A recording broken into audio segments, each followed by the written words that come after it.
Hey everyone, and welcome to episode 7 of Popcorn Problems. My name is Ilan Pressman, and I'm here with my very good friend and fellow co-host.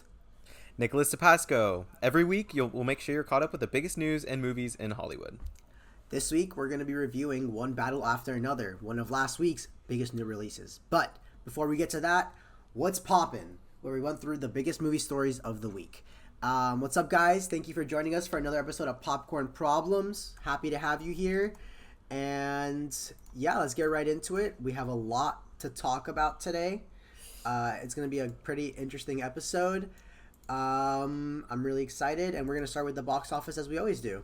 So at number 1, we have One Battle After Another, which is the movie we're reviewing today.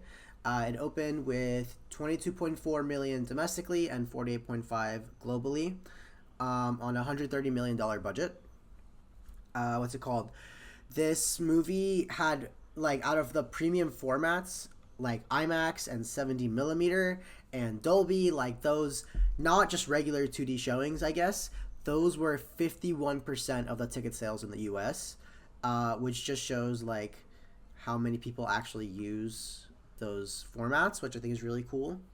At number 2 is Gabby's Dollhouse, the movie, which opened at 13.7 million domestic, 19.4 million global on a 32 million budget. It is based on a TV show, from my understanding. I don't really know much about it.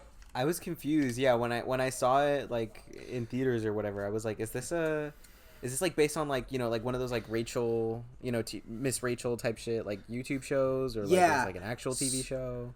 Yeah, I think it's just like a TV show. I don't know, maybe on Nickelodeon or something like that. I see. And then it had the movie, I guess. All right. Yeah. Number 3, Demon Slayer. In week 3, it made 7.1 million. And globally, it's at 602.8 million. And I believe it outgrossed Superman. Yeah. So that's crazy. Wild. That's honestly. really crazy. Yeah. So that's the top 3. There's just a few more things on the top 10 that I want to mention. The Strangers Chapter 2 opened this week to 15.9 million and 5th place. I haven't seen any of this. I was just gonna say that could have been 15 million or $15. I have heard nobody talk about that shit at all. Yeah, Nobody I heard it cares. was bad. I heard it was really bad. Mm-hmm. And I heard the one that I know it's like a reboot, and there's 3 of them, and then the one that came out last year, I heard it was really bad. I didn't watch that one, so clearly it's those are not clicking. Yeah. At number Sewage the whole way 6, yeah, number 6, Him. The movie we released last week fell 72% to 3.7 million this weekend. So I'm not surprised. That movie had really bad word of mouth. And the last thing is that the Spider-Man movies re-released this weekend. Oh yeah. And yeah, and the only one that was able to make it to the top 10 was Spider-Man 2. Not surprising. And it got into number 10 with 1.1 million, which is really cool. I really wanted to catch these, and I'm really unfortunate that I didn't. I really wish I They'll would probably watch re-release these. them next year, bro. They've been re-releasing these Yeah. Spider-Man movies like every year. Yeah, when they re-released them last year, I watched all of them except the first 2, and so I wanted to catch the first 2 this weekend, but I was just really busy. One more thing I want to mention about the box office this year is that for the first time in over a decade, not a single superhero movie is in the top 5 like highest grossing domestic films of the year. And Demon Slayer alone made more than every Marvel and DC movie this year, which is crazy because that's insane. this was Honestly, to think about. Like, I feel like I thought that like this year, like we've been back, like per se, but like really these movies haven't made that much. I feel like Superman should have made $1 billion. 100%. Any 1,000%. I'm like surprised it didn't. a few years ago, Superman would have made $1 billion. Yeah. And I just think, I don't know. I guess people don't really fuck with superhero movies anymore. I just think like after so many years of like it, like a lot of people say superhero fatigue isn't real or whatever. It's 100% real. People just don't care as much anymore. We're not living in the same era. We're not living the same time that like Iron Man 1 came out. There was still excitement with a superhero movie, even if it wasn't like the biggest thing in the world. There was still some sort of intrigue. But nowadays, people would just they get the picture. You know what I mean? They get the idea. Like they're just like, okay, Yeah. whatever. You know, it's another superhero movie. Even if they're great, like Fantastic Four, Superman, they still get the idea. So I don't know if honestly, and I say this like sad as a superhero fan. I'm sad that this is a reality, but I don't know if honestly we're ever gonna be back to the levels of like Avengers 1 or Endgame even or something like that. Like I don't know. I don't think we're ever gonna go back to that level. I think superhero films are gonna kind of keep in this little like niche genre, and I honestly don't mind that way either. But it is what it is. Yeah, I agree. I don't know if we'll ever really get back to as big as it was, especially during its peak, like Infinity War Endgame, when it was really everywhere. Mm-hmm. You couldn't really escape it. I definitely don't think we're gonna get back. We're gonna get back there, but if the MCU, we're thinking more. I'm thinking more like long term here. If the MCU is really gonna reboot and really start clean, and then the DCU is gonna be building, we might within 10 years they might have really course corrected. We might be like in the heyday of like superhero content. Maybe I'm being delusional, but I think it would be so cool, like if like in 10 years they've really fixed all their shit and the DCU is like going strong. You know what I mean? They're finishing their first big. They're after 10 years, I guess they were already at Infinity War, so they have their big Infinity War level event, and then the MCU is kind of like starting its reboot, and we'll get back to a better place content wise with superhero content. I mean, for sure. Like I'm not denying, like, I'm not saying that superhero movies are never going to be good again. I do think we're not here yet, but we are getting to a better place where like the quality of these movies are coming back. And I don't think you're delusional in saying that. Like, I don't think you're delusional in saying that like these movies in the next 10 years might be like might be good again, might be great again even. But what I'm more saying is just like in terms of audiences, general audiences, in terms of like what they're gonna give their money and interest towards. I feel like it was a lot more normal back then for just like anyone to see a superhero movie, especially because they were just generally considered good and they didn't have all this they were baggage. really mainstream. They were really mainstream. Yeah, they didn't have all this baggage attached to them. Well, like I feel like nowadays, you kind of have to be in the know of like superhero comics, or like you have to at least like know somebody like close to be really in the know. Normies aren't going maybe for Superman, but like I don't feel like a lot of normies went to watch Fantastic Four. You know what I mean? Yeah. I definitely know a lot more like general audience people that would go see Superman rather than Fantastic Four. Yeah, that's what I mean. I think that could be a huge benefit to the DCU is that there isn't as much homework to do compared to the MCU, and why I think once the reboot happens for the MCU, it'll be a really good like starting on point for general audiences to kind of get back into it. For the people that have taken a break from the content, they can be like, okay, let's kind of settle our way back in, get back on the train. Yeah.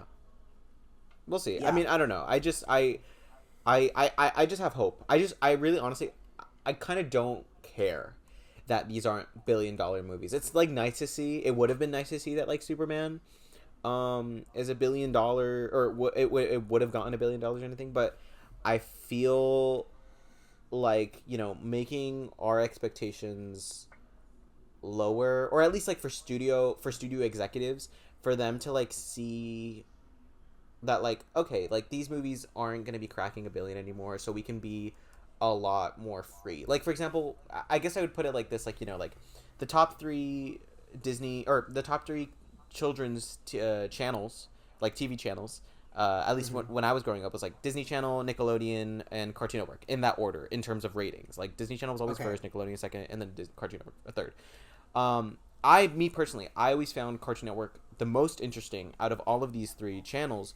Why? Because they got less ratings, but because of their less ratings, they felt they had more freedom to do like more interesting things, to greenlight more interesting, weird, kooky shows like Adventure Time that was passed up by Nickelodeon, or like Gumball, or I could give more examples, but I don't remember right now. They had this more liberty, with less money, with less, I guess I feel like the MCU really started wavering in its quality of movies once, after Endgame, not just because of, the fatigue and also just like the scope of everything being so big that's hard to concentrate on these smaller stories, but also due to the fact that like there's so much, executives are expecting so much money from these movies, so they're just playing it a lot safer. They're like, oh, we can't do that, we can't do this, because that'll isolate a certain audience or whatever. They're trying to appeal to every single person on Earth, and that's never going to be possible. And what happens is when you try to appeal to everyone, you're going to start to like push people away. 100%. So yeah, so I don't really have a problem with these movies not being billion dollar blockbusters, as long as they get better. And I think there's more liberty in that, in them not being billion dollar blockbusters. Yeah, I think realistically they just got to lower the budgets. They can't keep giving every single project like that's not going to make that money back, like $250 million, $300 million budgets. It's just unrealistic. You're putting crazy unrealistic expectations on the film itself, and it doesn't really work out for anyone. Yeah. At the end of the day, so I think they just got to lower back the money so they could also be more strategic and creative with what they produce and how they handle the money that they are given. That makes sense. Yeah. So the next thing I want to kind of talk about is that this is actually from news from today. The Simpsons movie 2 was officially announced, releasing in theaters July 23rd, 2027. Mm-hmm. This was originally a release date that was scheduled for a Marvel film. It wasn't officially announced what. It was just on the Disney release schedule as like untitled Marvel film. Clearly, that's not happening anymore because the Simpsons movie 2 is taking that release date. Nick, how do you feel? Big fan, very excited. So I'm kind of split on this, because on one end, there's like the cynical aspect of me of like, more franchises, another unoriginal IP. They're just milking it dry, whatever. The boring side of you. Like, exactly, yeah, the boring side of you. But like, yeah, but there's just like the other aspect of me was just like, I love The Simpsons. I love The Simpsons movie. I don't know what they're gonna do. It looks like they're gonna be. I mean, they haven't said anything about it, but it looks like it's gonna be 2D animation. I want to see these characters on the big screen again. I don't know. I'm just excited. I'm excited for this movie. You know what I mean? What can I say? I love the Simpsons as characters. I will never get enough of them. Yeah, I think the first one is like one of the best like movies based on TV shows. Sure. I just think it's such a you haven't seen Gabby's Dollhouse yet. Okay, that's fair. So I'm not gonna give out that title just yet. But it's one of the best adaptations, and I just think like that movie is so rewatchable. I've seen it so many times. Real, bro. And it's so entertaining. It's funny. So many classic memes come from it, and I don't know. I'm just really excited for another movie. I bet they're gonna make it look extra nice on the big screen, and I can't wait to see it in a nice big IMAX theater, as the good Lord intended. Absolutely. I just want to see what I guess what else they have in store in terms of like the actual writing of the story, because like we know that like the Simpsons quality has gotten down over the years like drastically. I don't know about newer episodes. I haven't seen like the new seasons. I've heard they're like better, they're more whatever. I haven't really dug too deep into that, but just like having that, I guess, what is the word I'm looking for? Just like people knowing that like the newer Simpsons episodes aren't great, they have to have some sort of something to feel like, okay, yeah, we can make another movie. They have to have some sort of confidence in whatever story they're doing for the next movie. Yeah, I also feel it's kind of a weird time to be releasing a sequel to the Simpsons movie. I feel like if they would have done this by now. Like once they bought Fox, this would have been one of the first things that they would have done. Exactly. So yeah.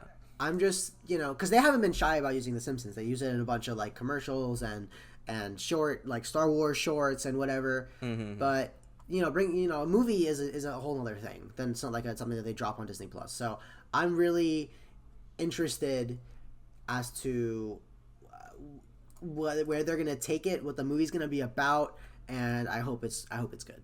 Just what could warrant a new Simpsons movie? That's the question that I want answered, honestly. And I hope it's good. Yeah. So I have another movie announcement, I guess, that I want to talk about. So a while ago we heard that they were making a sorta sequel to The Social Network. Oh yeah, yes. Like it's like a half sequel, but not really. And we It's got like a some follow-up, more. I guess. Yeah, like a continuation, but not a sequel. We got some more information today. Not today. Sorry, this week regarding it, and I just kind of want to let you guys know. So the film is going to be titled The Social Reckoning, set to release October 9th, 2026. So next year, actually. Yeah. Which is pretty crazy. That's a pretty quick turnaround. It's being written and directed by Aaron Sorkin. He was the writer on the original film. David Fincher is not returning to direct this one. It's framed as a companion piece instead of a sequel. So, like I said, not really a straight sequel. And the story that they're going to be doing is based on the Wall Street Journal's Facebook files. It's not a story I'm really familiar with, so I'm really excited to learn about it through the movie. One of the biggest kind of like, I don't know, I wouldn't say it's a controversy because I haven't really seen many people talking about it, but they're recasting Mark Zuckerberg. Yeah. Jesse Eisenberg isn't coming back. He's going to be replaced by Jeremy Strong. Yes. Who, it was really good. Wasn't he? He was just nominated for Best Supporting Actor last year, right? As Roy Cohn. Say that he was nominated for what? For Best Supporting Actor for The Apprentice. Oh, right? yeah. Yes. That is him. Yeah. Okay. So he's playing Mark Zuckerberg. Mikey Madison was casted as Francis Hagen, and Jeremy Allen White was casted as Jeff Horowitz. Bill Burr is also in the movie, but his role hasn't been announced. Andrew Garfield. I think they said that he's an original character that like isn't in actual life or anything like that. I know they said that about one of the actors. I think it was Bill Burr. I'm not entirely sure, but they said that about one. Yeah, Mikey Madison's character is a real whistleblower part of the story, and Jeremy Allen White's character is a Wall Street Journal journalist from the story. So, yeah, Bill Burr is just whatever. Andrew Garfield confirmed he's not coming back, and no confirmations on whether Jesse Eisenberg is going to make a cameo or maybe Justin Timberlake or Armie Hammer returning. Sure. So it's coming out next year. And what do you think after I've kind of gave you the rundown? What are your thoughts on The Social Reckoning? Listen, I'll watch anything with Jeremy Strong. I'm watching that new Bruce Springsteen movie. I do not care at all about Bruce Springsteen. I think that movie doesn't look good, by the way. Yeah, it also just doesn't look good. It looks whatever. But just because Jeremy Strong is in it, I have to watch it. I loved him in Succession. Jeremy Allen White. Fun fact. I don't really care about Jeremy Allen White like that. Oh yeah, but that is funny though that they are co-starring in two movies. Yeah, exactly. Yeah. Yeah, I mean I love Succession. It's a great show. Have you seen Succession, Nolan? No, I need to. I bro, know. It's quality, bro. Like I can't stress that enough. It's so Succession, good. Severance. I need to get on all those shows. I haven't seen Severance either, but honestly, I'd say watch Succession over Severance. I mean, it's just like a different. Well, I don't know. Up to you. Whatever. Point it being, I love Jeremy Strong. I'll watch anything he's in. In terms of this movie, like I kind of don't know what to think, especially with Aaron Sorkin. I think he's a talented writer. I don't know if he's directed anything in the past. I mean, I'm sure he has, but regardless, I definitely haven't seen anything that he's directed. Yeah, I just don't know how skilled he is as a director, and along with that, I hope this story is worth being told in film. I'm sure it is thrilling, like, you know, but I'm also not familiar with like a lot that happens. I have literally no idea. I think it like to my understanding, I believe, and I could be 100% wrong on this, but I believe it's just like about like, you know, Facebook stealing people's data / privacy and just like that, like the whole like, you know, Mark Zuckerberg going to like Congress and speaking with senators. You know, that's kind of that's what I believe it is. And so like that story in itself for me, like isn't the most interesting. I'm sure there is a way to make that interesting, but that's what I mean when I say that I am not sure about Aaron Sorkin, because like David Fincher, he just has a way. He has a certain way with the camera. I've seen Gone Girl. I've seen a bunch of David Fincher movies. I love David Fincher, and that's part of why. I mean, sorry to interrupt y'all. No. Go ahead. I Go just ahead. want to say something. Yeah, Go ahead. it's part of why I'm kind of looking forward to his like Squid Game, American Squid Game, whatever. Oh, true. I he's did forget he was doing whatever he's cooking up over there. Mm-hmm. Just because it is David Fincher, like I'm in. You know what I mean? Valid. Yeah. No, I'm sure he could. I mean, I'm not the biggest fan of Squid Game. Like, I think I only watched the first season. But I'm 100% going to give it a shot, the US version or whatever, just because of David Fincher. There's something interesting there, especially with the aesthetic of Squid Game being so colorful, and David Fincher, he's not colorful, but his palette is certainly more muted and realistic. Whatever. We're talking about Squid Game now. But yeah, I don't know. I'm more apprehensive. It's also because like The Social Network is low key a perfect movie. I can't. It's one of my favorite movies of all time. It's for so sure. good. I can't really think of anything wrong with it. I love that movie ever since I first watched it, and just so rewatchable, like 100%. paced so well, Yeah. so well acted, directed. I mean, it's fantastic. Like there isn't an aspect of that movie I could be like, oh, that, it could have done better. This could have done better. No, it's perfect. So yeah, so just like having this second part as kind of like a continuation, it feels like so separate, but also it being associated. Like I almost wish it didn't have anything to do with The Social Network, especially because like it's a different actor playing Mark Zuckerberg. The only similarity to it, as far as we know up to this point, is the writer. More actors might be coming back, who knows, but yeah, I don't know. I almost wish it wasn't associated with that, because like that brings in this whole like, it brings in the pressure of The Social Network, and it immediately, like, at least when I'm gonna watch it, I'm not gonna try to compare it, but I'm gonna be thinking about The Social Network. It's inevitable, exactly. Yeah. It's a very high bar it needs to reach. Exactly. So yeah, I don't know. I'm apprehensive of it. I'm excited for it because of Jeremy Strong. I'm excited for just the story in itself and what it could be and how they're gonna make it interesting. But other than that, I'm cautiously optimistic about it. Okay, interesting. Yeah. So that's that with The Social Reckoning. There's kind of one last big news story that I just think is absurd, and I need to talk about. Have you heard about the up and coming AI actress, Nick? Have you heard about Tilly Norwood? Yeah. I did. All right. So, well, let me tell you about her anyway. So, Tilly Norwood is an AI actress, which was created by the company Xiosha, I believe is how it's pronounced. Mm-hmm. And, of course, just with the very nature of Hollywood, multiple Hollywood studios are trying to get this AI actress. The founder says a representation deal could be announced in the next few months. They plan to scale to 40 plus different AI performers. They want to offer AI de-aging, and eventually they want to work with like the families of dead people to resurrect those performers. Yeah, what the there's fuck more. Is that? Yeah, it's crazy. It's crazy.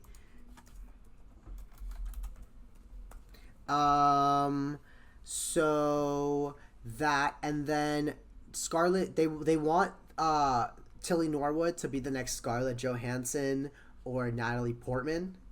They want it to be like a really, really big star like that. Mm-hmm.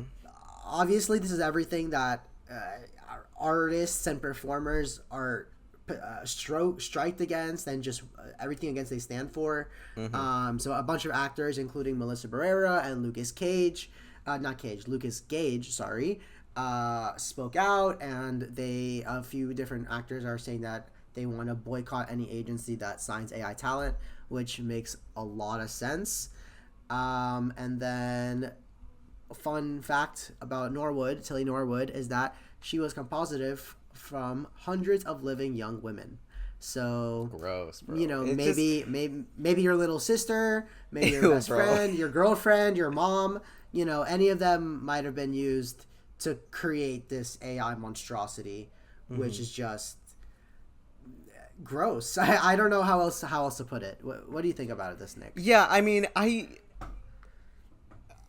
don't even know what to necessarily think about it because it doesn't even sound. I feel like I need to see it to believe it. Like, I feel like for me to be like truly, I guess, like outraged about it, even though like just the news story itself, I'm unpleased, I'm unhappy with, obviously.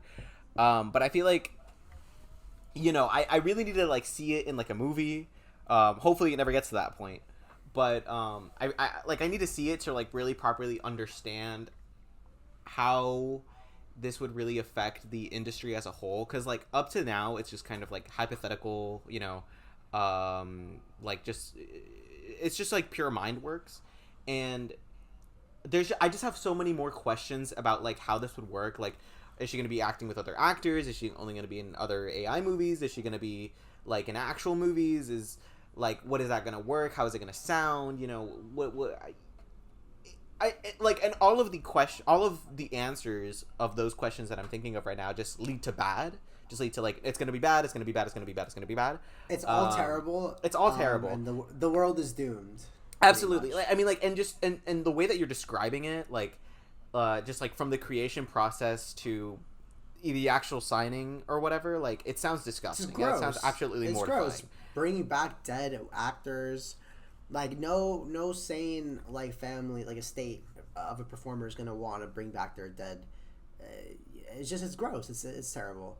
Yeah, no, I that's what I'm saying. Like, it's so inconceivably disgusting to me that I really, honestly, just, like, need to see it, to really, like, understand it truly, so I can be, like, properly outraged by it, like I said. You know what I mean? Yeah, it's almost comedic how like evil these corporate like these like studios are. No, for real. They're just gonna at some point replace all the writers, replace all the VFX artists, all the actors, and it's just gonna be computers spewing out ideas and creating it, and all the human element from film is gonna get destroyed. And I hope that we never reach that future, but this is just one tiny step forward into that. So yeah, and I mean bad. like.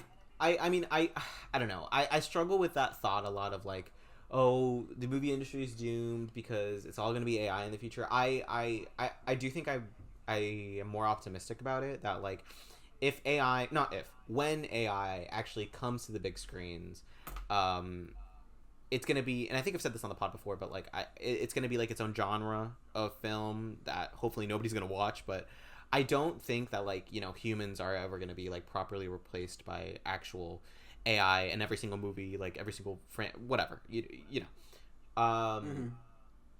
seeing that like become a thing to begin with is terrifying, truly, as somebody, as people, you and I, who our careers is in the future of film, you know what I mean? Like, we're dependent on it still being accessible to us as humans, strangely to think about.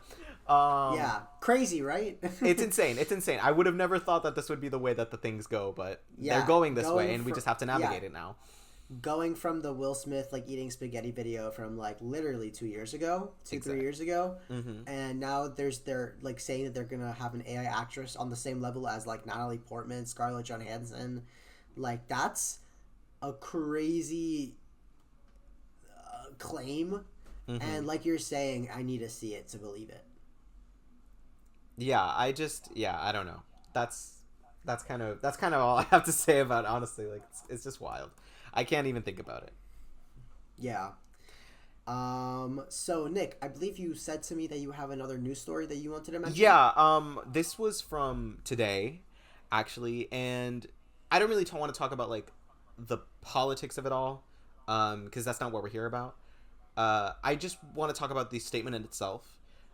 Our current president, Trump, has announced this before, but he just spoke about it again. And 100% tariff on foreign films. Again, I feel like this is like something, like, he made a big post about it on Truth Social or whatever he's on, and just basically saying that the movie industry in America is dying and that all other countries are like, incentivizing artists to like go there and to like make their movies there. and then they're just making more money than us, and yada yada yada, this, that, and the other, and that he's officially instituting an 100% tariff on movies coming from other countries and produced in foreign lands. Yeah, I don't know. I don't know. What do you have to think about that? Bad. Very, very bad. Yeah, I don't know. Like, that, this is where it starts, and then who knows where it's gonna go from here. And it's just all these bad things. I feel like every week during these like news stories, I'm reading some new development in the film industry that's just like a shot in the leg, and it keeps getting worse. And maybe maybe one day we'll get some good news. And it's just a bit it's sad, I guess, because we already have such a lack of like other cultural films in the U.S. marketplace, and I mean the chance of that ever happening, if I don't, is it officially passed, or was he just saying that? I think he's just talking, like, up to this point. Yeah, nothing has been, at least to my knowledge, nothing has been officially passed. Who knows? Like, maybe tomorrow we'll wake up and everything will be in flames. But yeah, up to this point he's just talking. Yeah, so it's really bad. I hope, like you said, I hope he is just talking. He did mention this before, and nothing came of it. So let's just hope that it's the same situation again. Really bad. Yeah, I mean, and it sucks too, because like it's in contrast to like all these great movies that we're getting, not just from America obviously, but like from foreign, like, I mean, Demon Slayer, I mean, people are going to it for a reason. I mean the streets are saying that that the reason he said this in the first place was because Demon Slayer surpassed Superman and became like a global hit.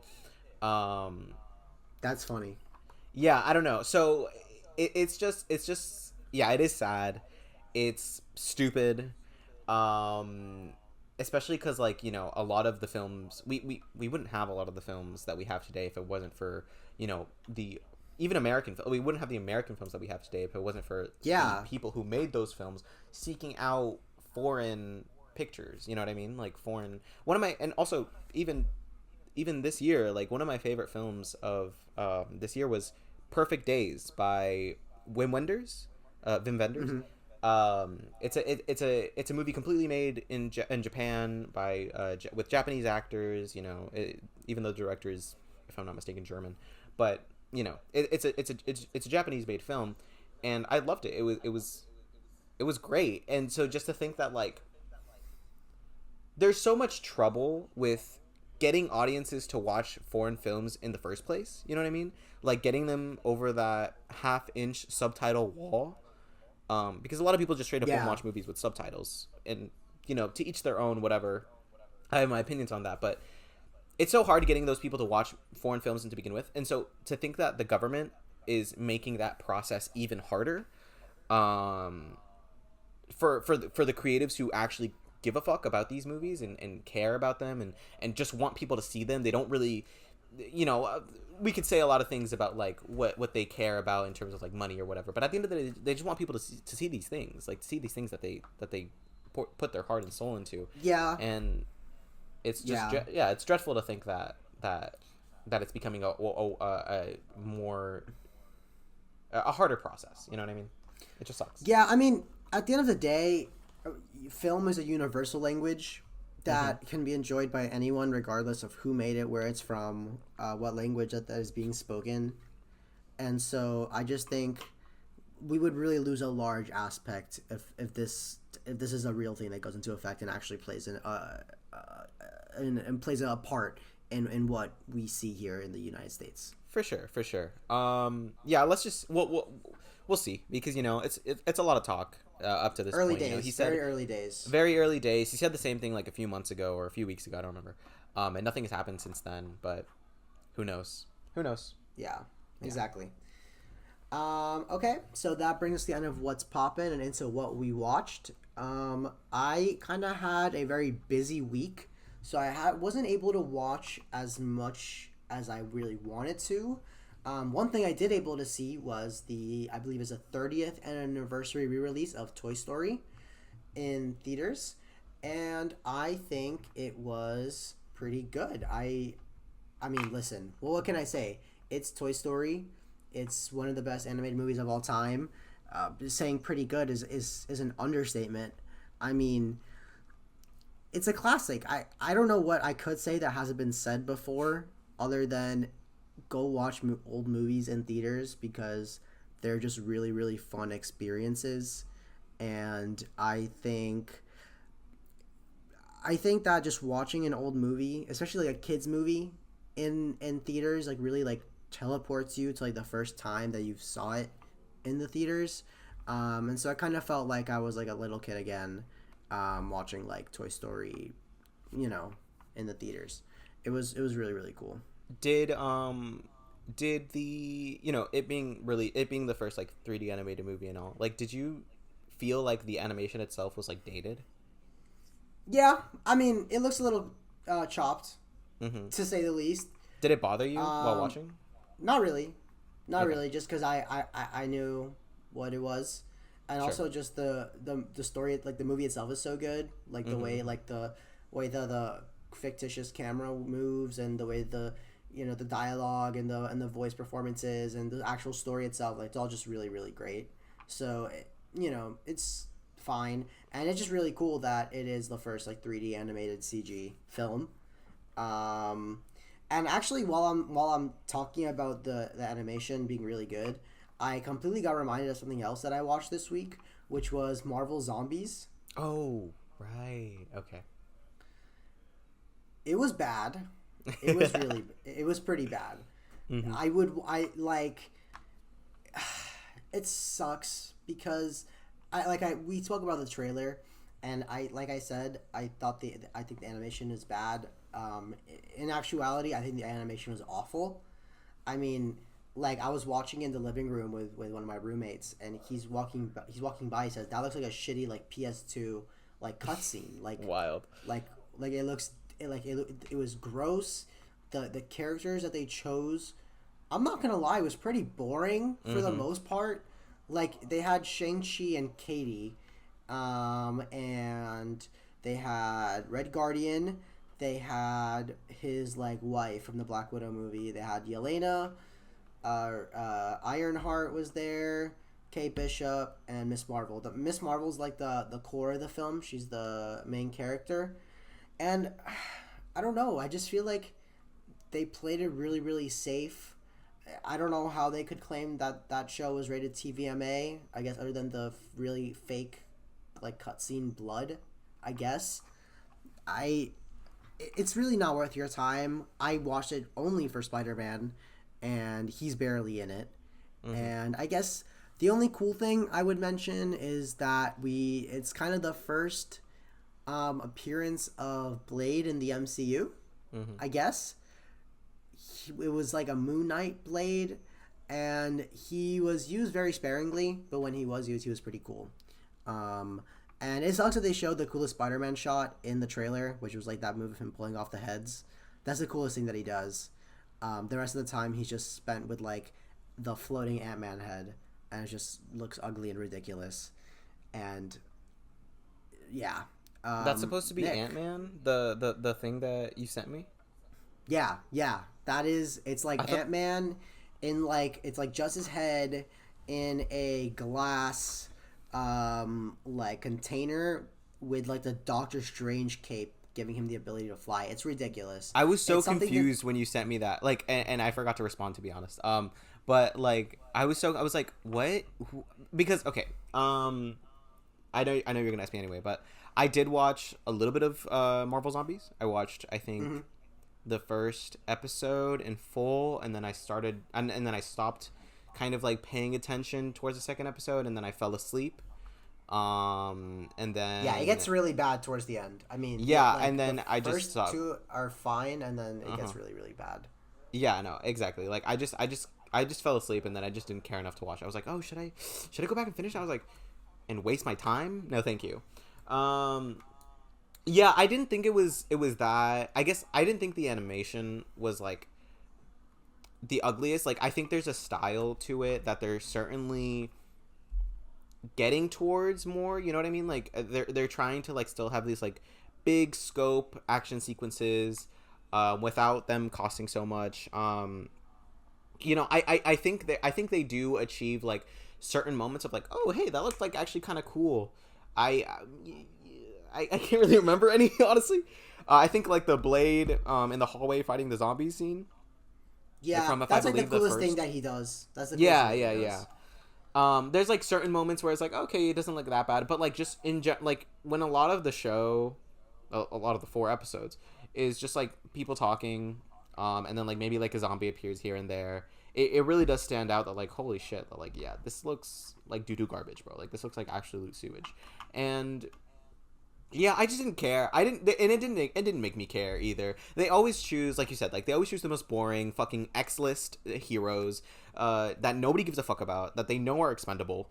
Um, if they want people to care about these shows, like make fucking Spider-Man the main character, make fucking Iron Man. I don't know, anyone, and Yeah, not like and I feel like that's also kind of a bigger issue with Marvel right now. They don't really have a lot of heavy hitters. I guess Fantastic Four is like their latest one, but like, other than Spider-Man, Fantastic Four, and yeah, honestly, those people, I'm sure there's more, but like honestly, and the X-Men maybe, Deadpool, everyone else is lame and boring, and nobody cares. They don't have any more heavy hitters. They all died or quit from their jobs. so like, yeah, they don't. And like, I guess on that aspect, like, what are they supposed to do? I don't know. Make interesting characters. That's what they're supposed to do. Yeah, yeah. I think didn't they care for just more spent movies. they just kind of spent the last few years building out a roster of like C and D list characters in the franchises, and so that's kind of all they had because they didn't want to, in this timeline, it's like continued from the What If episode, so it's like in the context the invasion hits right as the events of Infinity War are happening, and then that's like the episode in What If, and then this takes place like 5 years later after that. So it's like the world has been in the zombie apocalypse for 5 years at this point, and it's just I don't even know. There's so little to say, and it's so stupid, and just don't watch it. Don't waste your time. Yeah, no, honestly, like, just another stinker from Marvel. What are we gonna, what else is there really to say? Just another Disney Plus stinker. What are you gonna say? Yeah. Nick, what have you watched this week? Oh yeah. So yeah, I watched like the first episode of that. First and second episode. I also saw Vertigo by Alfred Hitchcock for the first time in theaters. Ooh, how was Yeah. that? It was okay. So it was weird. I think I had higher expectations. I also just no. It's from. Let me get this correct. Real quickly. It's from 19. Give me the movie, not the actual diagnosis. From 1958, and obviously there's like different expectations as to what that film from a film from 1958 could be. I guess I expected a lot more than what I got from it. I expected it to kind of be like this psychological, like mystery thriller, colorful, even though it's in black and white, but like colorful. Or no, my bad. What am I saying? It's not in black and white. That's not true. Yeah, I expected it to be like I guess a lot more than what it was. I feel like I need to watch it again to really like fully digest it in terms of what I thought it was going to be than versus what it is. What it is though, I don't know if I'm just like not the biggest Alfred Hitchcock fan. I've only ever seen North by Northwest, and I enjoyed that a fair amount, I guess. But I just feel like I feel like his films just like take a while to really get going, and then when they really get going, it kind of just stays there for not too long, and then I don't know. This could also be me with like my new brain rotted sensibilities of why are there superheroes or explosions or whatever. But I also don't think that's true because I enjoy slow dialogue heavy, really suspense filled like films. Like that's just something I enjoy like on my pastime from modern age. So yeah, I don't know. I thought it was okay. I thought it was all right. I can understand why it was like this big sensation for what it is, for when it at the time when it came out. And I can understand like the quality that's given to it. It is a beautiful film, like visually speaking. It's beautiful. There's a lot going on in terms of like the psychology of it, but I feel like where it really flounders for me is kind of like getting a sense to where it's going, and also building a sense of suspense, building a sense of like a lot of the film is based on like the relationship between a private detective and a random lady and his boss. But there isn't a lot of tension between this private detective and the lady, even as they like encounter themselves more throughout the film.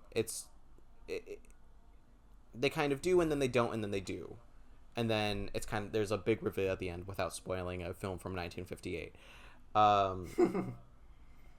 Yeah, I don't know. It makes sense.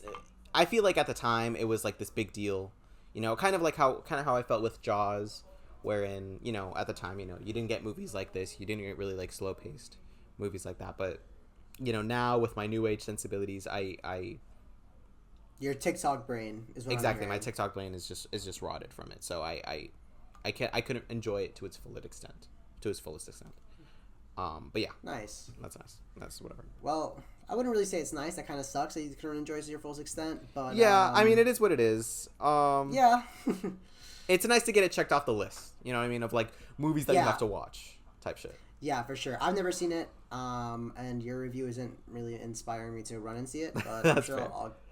I'm sure I'll watch it at some point in my life. It'll come up at some point, I'm sure. Yeah, I saw it in theaters. That was pretty nice.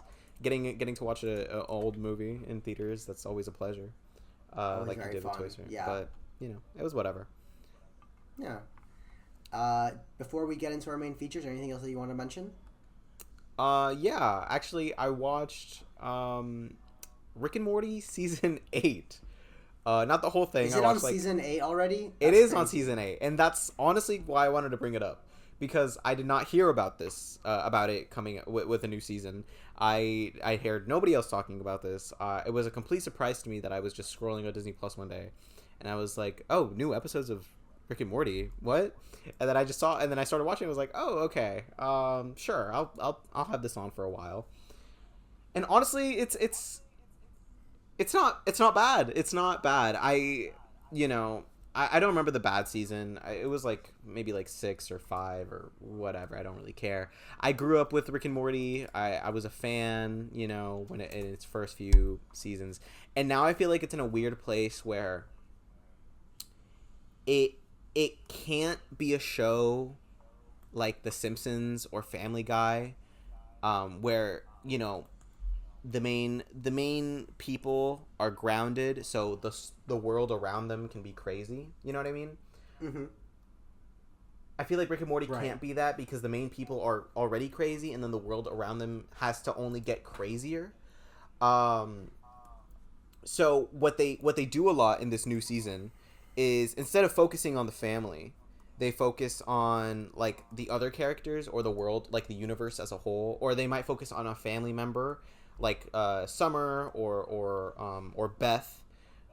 They might focus on like a specific adventure of theirs, like just doing something or going somewhere.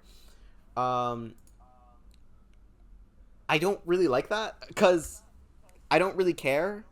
I care about Rick and Morty, and about their relationship, and about the things that they go through, and how they experience adventures. I don't really care about the other ones. They're nice to be there. They're nice to like bounce off of in terms of like dialogue, or whatever the story needs. But yeah, I feel like the season just really focuses. I feel like they've been doing this for seasons, as it keeps moving forward, where they just really retract focus from Rick and Morty. I will Which say, sucks because they are the most interesting characters in that yeah, show. absolutely, yeah, that's just what's the real bummer about it. I will say, this season does feel a lot more earnest. It feels a lot more sincere, and like and where it's coming from emotionally. They do try to like actually have I don't know, I guess heartful stories. Um, Mm-hmm. but I don't think it ever fully makes me care about any of the stories that go on. Whether because they're not focused on Rick or Morty. Um, and then there's like a few actual Rick and Morty episodes here and there, but they're just hidden in the slop of the How general season. how many episodes did you watch? Because you said you didn't watch the whole thing. Cow. I watched, I think, if I'm not mistaken, five or six, and I think there's eight. Yeah, I watched up to five. Um, Okay. so maybe, hopefully, as the season goes on, it does focus a lot more on Rick and Morty, but just the general vibe that I was getting from the first five episodes that I watched, it was not. It was just unfocused and uninteresting in general. It gets better. Right. It gets better as it goes on, but it'll never be what it first was. We already reached peak Rick and Morty, and I don't think we'll ever go back to that. Yeah, I haven't watched Rick and Morty since I think start of season 4. I didn't like season 4, so I kind of hopped off. That was the last time I kind of was actively watching Rick and Morty. That's valid. Kind of a shame. Yeah, Yeah, it's a shame. Shame that something so 'cause- creative is now not that, in a stump. yeah, It is yeah, what it but is, I that's guess. just that's life, I guess. Yeah, sure. Yeah. Okay, so that brings us to the end of what we watched, and it's time to get into this week's main feature, one battle after another. I'm going to start with a quick spoiler-free review. Bob is a washed-up revolutionary who lives in a state of stoned paranoia, surviving off-grid with his spirited and self-reliant daughter Willa. When his evil nemesis resurfaces and Willa goes missing, the formal radical scrambles to find her as both father and daughter battle the consequences of their pasts. Nick, what did you think of one battle after another? I mean, preaching to the choir here, I thought it was spectacular. You know what I mean? I thought it was astounding. Um, what can I say that's not already been said? Honestly, like, the acting's great. It's a beautiful film. I'll emphasize on these points as we further discuss it. But yeah, like, the acting's great. It's a beautiful film. It's written perfectly. All of the characters are enticing, exciting. I was never bored. Yeah, I mean, it's insane. It's incredible. The fact that we can get a movie like this today by a great that, you know, With a crazy big budget, I just with want a to add crazy out big that budget they too. have a 0% chance of ever recuperating that budget. Just Yeah, to yeah, put that yeah. out there. And also, like, but despite it definitely not recuperating its budget, it still is getting a lot of attention, from, I would say, general audiences. The theater that I went to, which was Saturday night, was packed. So I mean, maybe it was that, but I've a lot of people are going to watch this. I don't know if it probably won't recuperate its budget, but just the fact that people are talking, that people are noticing, Yeah. is insane. Yeah, it's very cool. It's very cool to me. And yeah, I don't know. What did you think of the film, Elon? So yeah, I liked it a decent amount. I wouldn't say I loved it as much as a lot of people have. I want to preface my thoughts by saying I think the highlight of the movie for me was the way it was shot. I think it was shot really well and very skillfully. I saw it on a regular digital screen. I wish I was able to catch it in like a premium format like IMAX. I think that really would have benefited me. I think it would have benefited the film just because the visuals are the strongest point of it. Like I mentioned before, 51% of the domestic ticket sales were in premium format, so clearly people were fighting to get those seats. People have went literally all over the. I actually read that somebody traveled like 500 miles to see it on 70 millimeter. Wild. Which is crazy. And I guess that's the way it's intended to be watched. But so yeah, it was shot really well. I do have to say I think I'm missing something that everyone else seems to be seeing, because people are saying that it's like the best movie of the decade, and it's Yeah, I the wouldn't. I don't best know if I thing would in agree the with that world. either. Yeah, I think it's good. It's like it's definitely my top 10 of the year, Mm-hmm. but I wouldn't say it's like as good as everybody else is saying. Maybe I need to rewatch it. Maybe I'm missing something. I don't want to call it overrated because I feel like overrated has a negative connotation because the film is really really good still. Don't get me wrong, great film, very well made, entertaining, well performed, whatever. It's just not as good as I was made out to believe it was gonna be. I kind of went in. I guess my expectations were set way too high, um, which I guess is my own fault for reading too much about the movie in anticipation because I was really excited for this movie. Um, yeah, I thought the trailer looked really bad. I also want to point that out. Yeah, true. I would agree with Which that. I think the movie definitely had a really bad marketing campaign, but the word of mouth leading up to the release is what really built my hype.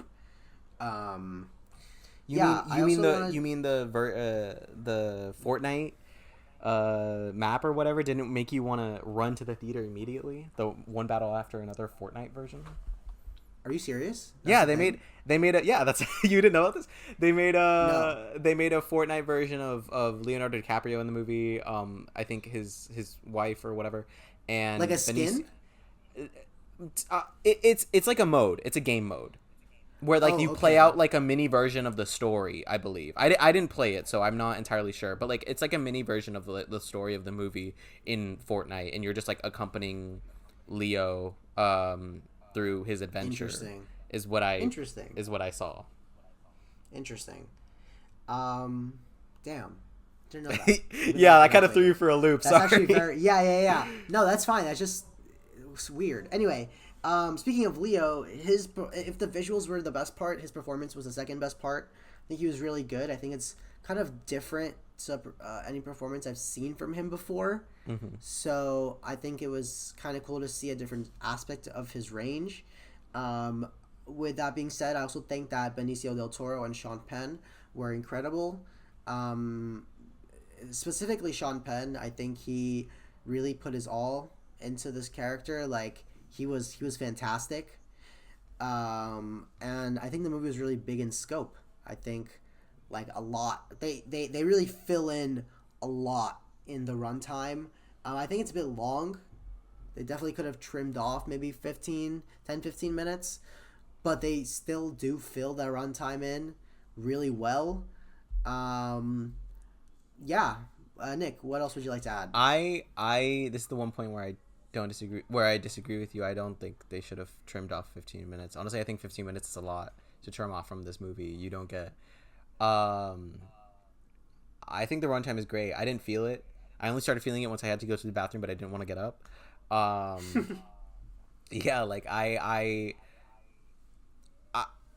do see what you're saying where like people are saying like it's this generational, decade defying whatever, this, that, and the other.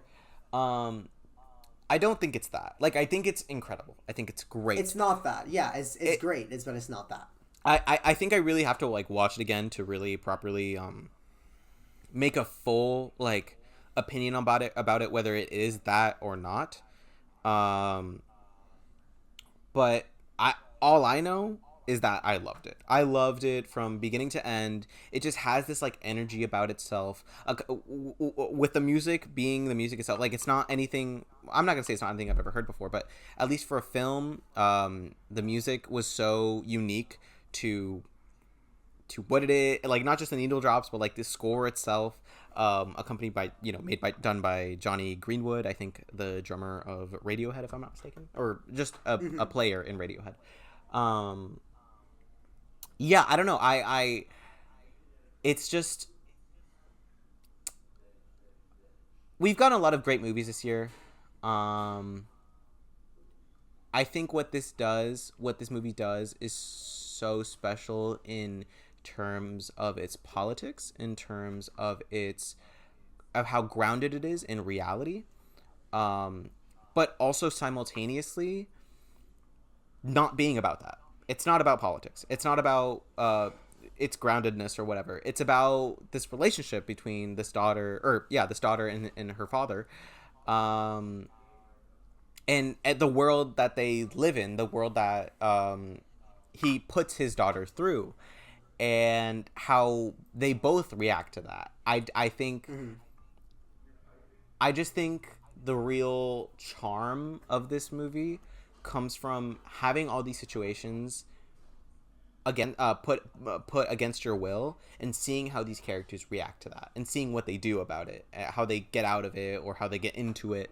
Not just the hero, not just the father daughter, but also Sean Penn, and everyone associated with him. Like I don't know, there's a lot of layers to this movie where I can talk about.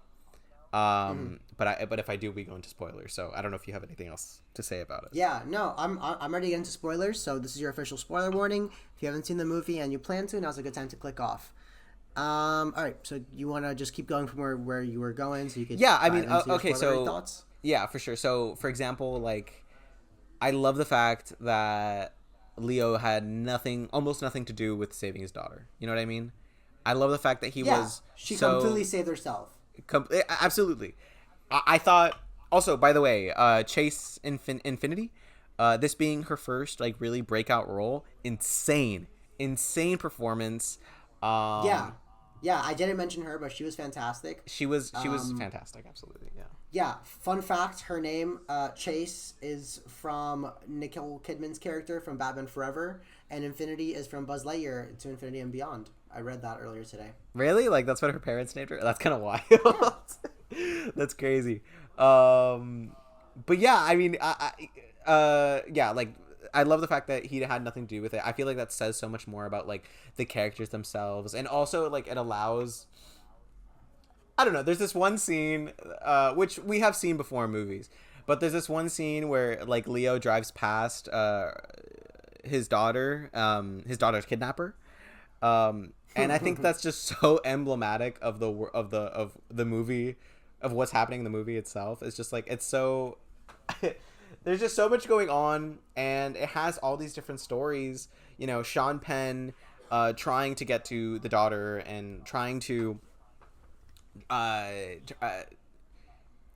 find out if that's actually his daughter or not, and that whole interaction between them in the church, that whole church scene, insane, incredible. Yeah, it was really tense. It was really well written and directed. It was a great scene. Yeah. Also, just the dialogue in itself, it has this like quirkiness to it. Like, these people don't talk, or they do but they don't. I feel like this movie just has a confidence to it that, like, if I heard this dialogue in like another movie by like a less confident director, with, you know, different aspects in place, I would be like, oh, that's like weird and corny and that did not work. But there's like so many different lines. I'm thinking right now of the interaction between Chase Infinity and the nun when they first meet. The mother nun or whatever you call it, like the supreme leader nun. How like that whole interaction between them, like, I was thinking, I'm like, oh, that, like, this works. It's corny writing, but it works. And then also the writing when the white supremacist character meets with the rest of like the Christmas clan or whatever they call themselves. Yeah, like in the underground tunnels. Like, I'm like, oh, these like characters are talking so weird, and like they're just like, but it works. It works because it works. It fits the film. It fits the film, exactly. Yeah, I don't know. I'm also curious as to hear like what aspects didn't work for you, if anything. Yeah, I don't know. I couldn't really pinpoint to you what didn't work. I just felt like some of the scenes dragged. I guess like I said, my biggest complaint is that I felt the runtime. And I guess that's just like a personal thing that I don't know. I was just waiting. I saw myself by the final like 30-40 minutes kind of like checking my clock, my watch, like quite a bit. I see. But other than that, I don't really have a complaint. Like, I think it's a really well made movie, really well constructed, executed well. It had, I want to mention the final shot not the final shot, but the final like race, I guess. Sure. The racing shot with the Yeah. hills. I'm sure you know which one I'm talking about. I it was my letterbox review, but I'm serious. I think that was more visually interesting than anything that like the Fast and Furious movies have done, like car shooting wise. Mm-hmm. I think that was such a dynamic shot. It really worked really well. It looked so freaking awesome, like on the screen I was watching, and it wasn't like one of the small 2D screens. It was like probably the biggest 2D screen in the theater. Mm-hmm. But I would have loved to see that shot on like an IMAX screen. I saw somebody on Twitter post like what it looked like in the 70 millimeter, like the crazy big IMAX screen, and it just looks so like amazing. Yeah. And I'm just so jealous of people that get to experience that. What can I ask you? What scenes do you feel dragged? I couldn't tell you one off the top of my head. Sure. Like not there isn't one that's like specifically jumping out at me. Mm-hmm, mm-hmm. But I will say every scene, every time that like Leonardo DiCaprio was on screen, it was really nice. Like it was like the movie would flow. Yeah. Okay. Um, Another thing I want to talk about because you brought this up, just the Vista Vision. I also saw it in a normal screen, like a pleb. But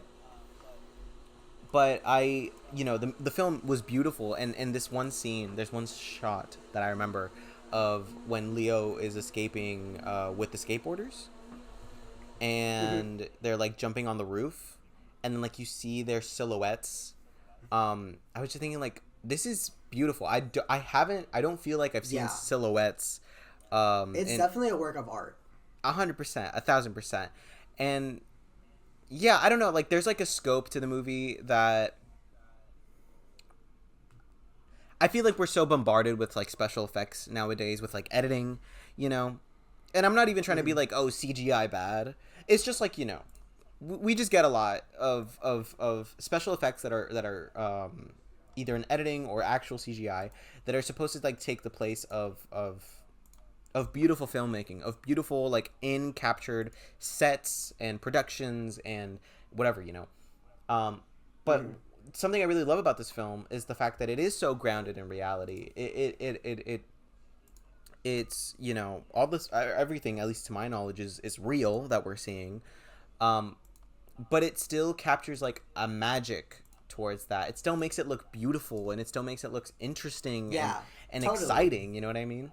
Like, yeah, very visually interesting. Very visually interesting for it not being like this big, it is big budget, but like for it not being like this big, action movie type stuff. I guess it is an action movie, but you know what I mean. Hopefully. Mm-hmm. Yeah. Yeah. Yeah. I agree. Like I mentioned that before, but the visuals are the strongest part of the film, bar none. In my opinion, at least. Mm-hmm. For sure. Yeah, I mean, Leo's great. Sean Penn is great. Everyone is great in the movie. Everyone's perfectly casted. Also, another thing I want to bring it up is the interrogation scenes. With that guy, dude. That guy is insane, dude. Like. I felt like I was being interrogated, bro. Like that shit was had me tense, bro. Yeah, just everything that the movie like needs to sell to you is just executed so well. Mm-hmm. And I honestly, like, I guess me saying that the movie's too long is just me being like annoying and harsh or whatever, but it really is a good movie. It's a great movie. And if you take anything away from this review is just to give it a chance. I know I've mentioned that it feels long, and yes, it is quite a long film, but it is still gonna be one of like the standout movies of this year by the time the year actually comes to a close. For sure. I don't know if it's gonna be like Best Picture winner. I would have to think about that in terms of it'll get nominated. It'll get nominated 100%. I think it has the best chance of probably writing or cinematography. I could see that for a win. Yeah, I mean, I just can't stop thinking about how, the movie is excessive. Like, there's a lot going on, but it never feels that way. Everything feels like it's fine-tuned to the perfect amount of what it needs to be. It's perfectly funny. It's perfectly big. It's perfectly thrilling and like action sequence wise, you know. And it holds you. It really does hold you. Like, I mean, I know you said you got bored at some aspects, or just like you felt like you were looking at your clock a lot. And that's understandable, you know, because it is a long movie objectively, and and TikTok brain, exactly. I never really felt that, but I could see where you feel that, and I could see like certain moments not being as captivating. But I don't know. That's yeah. So I don't really have anything else I kind of want that I want to add for this movie. Do you have anything else that you want to add? No, not really. I think I've pretty much said everything I need to say about it. Just go watch it. Go watch it. It's great. Yeah, go watch it. So I guess that brings us to the end of our main feature. And before we end this episode, I want to mention a few things that I plan to watch this week, and then we'll wrap it up. So the main thing I'm really looking forward to seeing this week is I will be watching, actually funnily enough, also directed by Paul Thomas Anderson. Tomorrow I'm going to be watching There Will Be Blood. Oh, shit. Nice. Yeah, There Will Be Blood by Paul Thomas Anderson. It's the last of the re-releases of that they're doing in Regal this month in September. So I'm very excited to be watching that. I've never seen the movie, but I've heard it's like a generational movie, so I'm excited to watch it. I hope it's good. I'm really, really looking forward to this weekend because I will be going to Scaradise, which is like a horror convention in Tampa. So I'm going to be experiencing that. Should be meeting a few actors. A bunch of the Daredevil cast is going to be there. Christopher Lloyd's going to be there. So that's going to be really cool. Fun stuff. And also, yeah, I know I have Showtime's booked for a few horror re-releases in October. I think they're next weekend. They might be the weekend after. I'm not 100% sure. But if they are this weekend, I'm definitely going to mention them on the show next week. Nick, what do you plan to watch? Yeah, I mean, I don't have a lot of planned other than like our main movie of next week. I've just been, I don't know. I was gonna watch There Will Be Blood, but it conflicted with schedules, so I might just watch it like at home or something like that. I've also never seen it.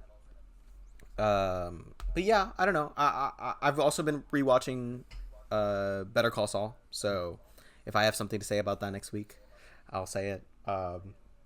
But yeah, I don't know. I don't have a lot planned other than our main movie and anything else that comes by. Very cool. All right, so with that being said, that's it for episode 7 of Popcorn Problems. Thank you guys for joining us, and if you made it this far, you're the real MVP. We'll be back next week breaking down the new Benny Safdie film, The Smashing Machine. In the meantime, hit us up on socials at Popcorn Problems Pod and let us know what you thought of one battle after another. Don't forget to follow, rate us 5 stars on whatever platform you're using, and DM us your hottest takes and suggestions. See you next time. Have a good one.